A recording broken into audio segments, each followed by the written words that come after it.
been a few days since I've driven the car on Mississippi. Alright, it doesn't take that long for the oil pressure light to go away. I'm just paranoid like I said before. Anyways, it's getting really cold now. It's like 42 degrees Fahrenheit outside. I don't know what that is in Celsius. But I'm probably not going to get to drive my car much anymore. I'm going to have to put it away. And there's plans to refresh the engine and stuff. It's becoming more urgent because of the oil leak from my cam housing. But as usual, the truck is still over there. So I hope that I can have the truck at least in running condition within a month. And at least, even if I don't have a bed, I can still drive the truck around and the truck can get the hell out of there. Just cover like the engine with the tarp and whatnot. Anyways, this video, I'm gonna go over the 5 things that I hate about my Suzuki Cara Autozam AZ-1. I've owned the car for just shy of 3 years now, and these things have kind of really annoyed me the entire time I've had it. I still love the car. These are not in any particular order, so I'm just gonna try my best to show you what it's like for me. You can see how I'm kind of like hunching forward here, because, oh no, a bird just pooped on my window. Anyways, you see the traffic light there? I'm holding the camera low, you can see that. If it's my face up here, there's no light, you can't see it. So I have to hunch over like the Hunchback of Notre Dame to see what's going on, and over time, that kind of hurts my neck. You can lean forward, I could probably stop further back, I'm like right at the line, but most of the time, I'm first, even second, I can't see a damn thing. There's more to the whole oh, I got 2 poos, come on. Anyways, but it's not just the traffic lights that I can't see, like right here, I'm starting to not be able to see them. I don't know if it's the same perspective right here, I cannot see the light anymore, and I'm like 2-3 car lengths from the stop line. And that's just the least of the issues. Like, I can manage, I can just peek once in a while or whatever. I can lean out this window sometimes and look at the corner light or something. This rearview mirror here is way too big. It's enormous for the size of this car. What I'm thinking now is I want to kind of mount this a little bit higher, so it's about as useful as it normally is, but it's higher up so I get more of my windshield space back. I find that to be a massive blind spot. Sorry, I was shifting it to first here. I find that to be a massive blind spot for me because sometimes, right there, I'm holding the camera the way I think my vision might be. You can see how like most of the street and my left side is completely blocked out because that's what it actually looks like for me. I'm 5'10" with a 32-inch inseam, so that's not any good. Let me go this way. Sorry, it's hard to kind of drive and do that visibility showing thing. I added these gauge pods, and yes, I also made this worse myself because now I took away a sliver of my A-pillar's visibility, and sometimes like I can't see what's going on over here, and that's a problem too. The other part of the visibility thing is pretty good. You can look around, you can see well around because this is a little fishbowl, but it's just kind of the whole, this thing is enormous, that's kind of tight. It's definitely because that I'm too tall. Japanese people, I mean, not being racist, but they are generally a little bit shorter, and I don't get how you guys that are like 6'2", 6'3", I know you guys fit in the car. I don't understand how you drive around. Like, I mean, maybe you don't daily the car and you just drive it once in a while so it's tolerable. I don't know. It's because you'd be like way up here, and your head would be, like your eye line would be up there, right? I don't know, unless you're just hunchback the whole time. But yeah, that's the first thing I hate. The second thing is the ergonomics, but it's kind of the same thing. I don't know, maybe I'm just kind of making things up there. Ergonomics is kind of tight because it is a small car, it's a K car, and I'm above average in height. So I have to hunch, and over time it kind of hurts. If I sit upright like this, the way it's supposed to be, I don't know, I'm okay. So when I do track days, autocross, and I have a helmet, I just slink down a little bit, and I still generally fit okay. Maybe, I guess, that's not a real problem that I hate. It's just I can't see. Item number 3 is that the frunk is not sealed. So I would like to put some stuff there. I know there's an optional like hard luggage thing you can put in there. You can probably make your own little whatever dry bag container, just stuff it in there. There was an optional dry bag once upon a time back in the day when these were still sold. The part does occasionally show up. It is kind of rare and it's probably expensive for what it is, so it is what it is.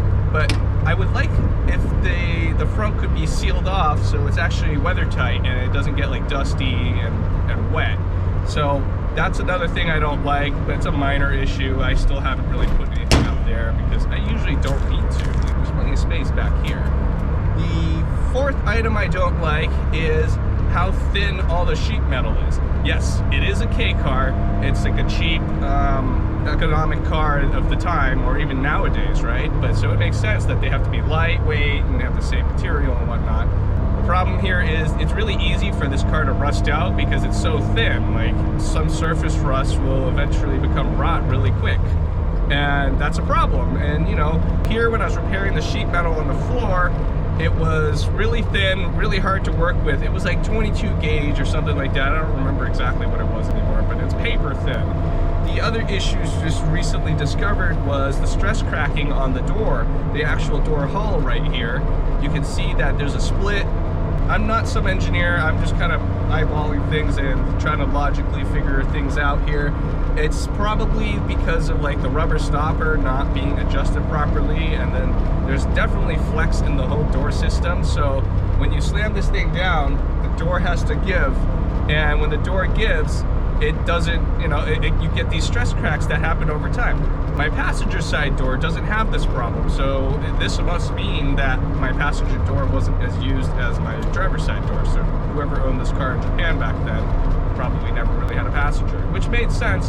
The driver's side bolster was kind of mushed up and the passenger side one was still pretty good. You see me drive around with my doors open, and you've seen photos of it, like they're pretty damn cool. But this is why it's not recommended to drive with your doors open. Like, the door is a pretty heavy object. It has this 2 pieces of glass, well, 3 pieces of glass. Glass is heavy. I don't know what a door actually weighs, but when I didn't have struts on this whole thing is pretty dang heavy. Like, it's really crushing down on you. It's probably at least 50 to 80 plus pounds. So, it's heavier than my kid. So yeah, 50 to 80 plus pounds. When it's mounted to the door hinges on those door struts with those tiny little bolts, it's just kind of attached to the sheet metal, the same sheet metal that's throughout the whole car. It's very thin. When you start like rocking the door because of like bumps or like, I don't know, air resistance, I don't know, you're kind of twisting that metal and you're fatiguing the metal, and then eventually it will just tear. And when it tears, you know, yes, you can repair it, but it's not a nice thing to have to do to go patch up your door frame because you wanted to drive around with your doors open and be cool like me. I noticed the sound quality wasn't so good, so I'm re-recording this bit.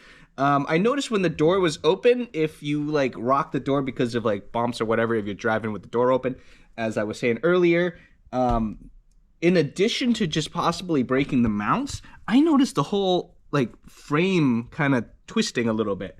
So I guess the risk there is now you could possibly crack your windshield. That's why this is bad. Don't do this, kids. I don't know if you can see it, but it flexes the window a little bit. All right, I'm gonna stop doing it now. The last thing I have to complain about the AZ-1 is the poor ventilation system that is kind of built into the car. The window is tiny. This ticket window, whatever they call it, it's just like the little it's like a gull-wing window. The DeLorean has something just like this. However, in a DeLorean, I've never driven a DeLorean, I don't know what it's like, but I bet it's better because it is a bigger hole at least. So this hole is actually not in the front of the window where the air would like typically blow into you if it was like functional. When you open this window, it starts somewhere just maybe 4 inches in front of my shoulder, and you can't even simply just put your arm straight out. You gotta like tuck your elbow back, and then you can put your arm out like this. You can scoop air with your hand. You've seen my PVC tube that I use. It's a 4-inch 90-degree elbow with like a canvas clip on it. I just kind of clip it right here and that blows. So that works excellent. I mean, right now it's really nice out. It's 40-something degrees, so it's not going to be hot in here. But if your AC is working, you know, this is not going to be a problem anyways. But this is really difficult to do stuff with. And during track days with the point buy systems, I had to stick my arm out the window and tell people like, hey, you can pass me on the left, you can pass me on the right, whatever. I typically let people pass on my left just because it's easier for me to get my arm to do that and then hope that they just get by and I'll be okay. But it doesn't make for an easy point buy, especially like when you're doing stuff with the steering wheel. That's actually all I have as like complaints of the car. I mean, oh, but you know what? I just thought of something. I wish this was a 6-speed transmission. I'm always trying to go to 6 because I'm driving fast a lot. I'm usually on the interstate system in the United States, so they're really big. People are driving really fast, and there's big trucks like this that I have to buzz by real quick because it's spooky to be hanging out next to them with something the size of the AZ-1. So the revs are kind of high, and in 5th gear, I'm going like, I don't know, 80 sometimes, and when you're going 80, it's like 5,000 RPM. I guess it's not that bad for like an engine like this because it's a high revving engine, 5,000 RPM, no problem. But you know, it's really weird when you're used to driving like a big V8 and like I'm literally idling down the road at like 80 miles per hour. It's like 1,300 RPM or something like that. So yeah, maybe the ergonomic thing was kind of bogus because, you know, it's part of the visibility issue. So the thing I don't like is the transmission. I want 6 gears. But typical 90s cars, I mean, everything was basically a 5-speed. I mean, some of them are even 4 speeds. It is what it is, so that's fine. So I still love the car. I still have the car after almost 3 years now, a couple weeks off. But I still enjoy it every day. I have 90,600 something kilometers right now. So I've enjoyed this car very thoroughly, and I bought it at 77-ish thousand. So what's that? I put 13,000 kilometers on it. So it's like what, 8,000 miles. I hope I'll be putting plenty more miles on this. I wish to see this kind of roll over 99999, right? 1 million kilometers. Let's make it happen. So updates on project stuff. Oh wait, no. Oh, where's the thing? I also received this in the mail.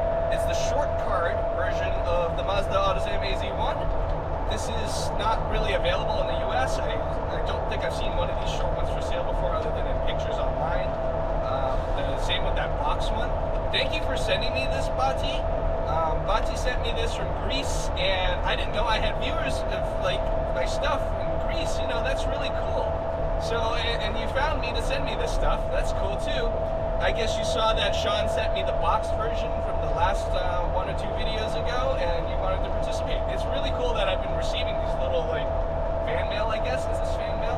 Fan gifts? So, I really appreciate this. This is really cool. I'm gonna put it into my AZ-1 shrine, just like the other one. Everyone that comes over to my shop, I usually show them off all the little AZ-1 Cara collectible things that I have collected there. So thank you for adding to my collection. I really appreciate it. And this one's gonna go right here, I guess. No, it blocks that. Right there, that's a good one. All right. There's the tall card one, there's the short card, and there's the thin card. I mean, a box. The future stuff I do have in store here, I do want to track my car more next year. So I do have some things I need to do. I need to overhaul my engine a little bit because it's leaking oil from the cam housing. And I might as well redo all the seals and everything while it's out. So I know the engine's in tip-top shape. I can verify everything is okay. I will also get the transmission out so I can install my wave track differential that I have that I'm excited to get into the car. I already have the wave track differential. I have a little news about the door trim situation. They contacted me back a couple days ago and they told me about how they're gonna decline to do the door weather seal. They're still working on getting me a quote for the rest of the stuff, all this other things. But the door seal, they said it was a little bit too complicated and big for what they wanted to do. Something about this extrusion. So these are different materials right here. There's this, and then there's like this harder thing, and inside here there's like a wire, like a metal kind of reinforcement thing. They're saying that it's too much for them to work on, and that's why they're just declining to do it. I mean, I don't really know why, and maybe it's just too complicated. So it's okay. I had other places lined up for it, so I just got to go pick up my weather seal from them.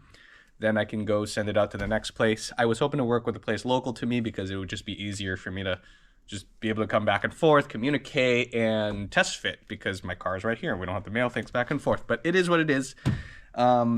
I still have to wait for that, but that's fine. Look at this.